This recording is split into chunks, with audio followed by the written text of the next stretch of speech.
Medgar Evers was killed 50 years ago this year. He was with the Mississippi NAACP? Yes, he was our field director, Mississippi State field director. His wife, Merle, lives out in Bend, Oregon. She's a close friend.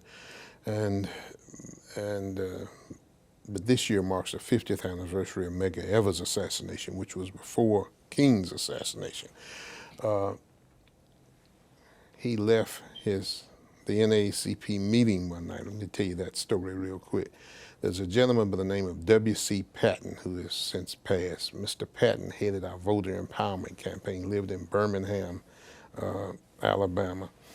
And he would often tell me, because one of my jobs at the NAACP was doing what Mr. Patton was doing. He would go around the country and organize voter registration campaigns, give you a couple of $100 to help you buy some postage stamps and that kind of stuff. And he'd dish it out in $25 allotments. You know, he had to have a report for every $25 he gave you. But nevertheless, Mr. Patton was in Jackson, Mississippi the night Medgar Evers was killed, meeting with the NAACP. And when the meeting was over, Medgar asked Mr. Patton, "Can I take you to the hotel?" And he said, "No, Medgar, you go on home.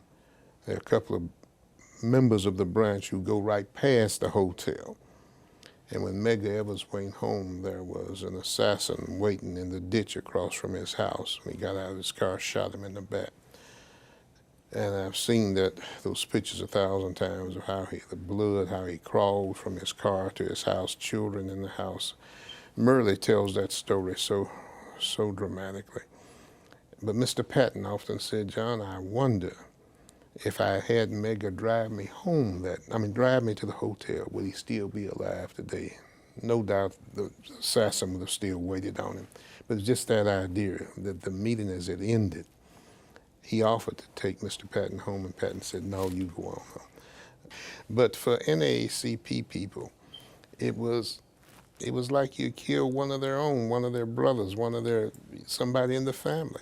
I mean, the NAACP, I often say, is nothing but a big family. I mean, these are regular, good, genuinely decent people in every little community around the country. Usually people who are just willing to give us some time and effort. They don't get paid anything. We have maybe a half a dozen branches that actually have paid staff. But for the most part, these are volunteers, people who do what they can because they think it's what God would have them to do to help build a better world.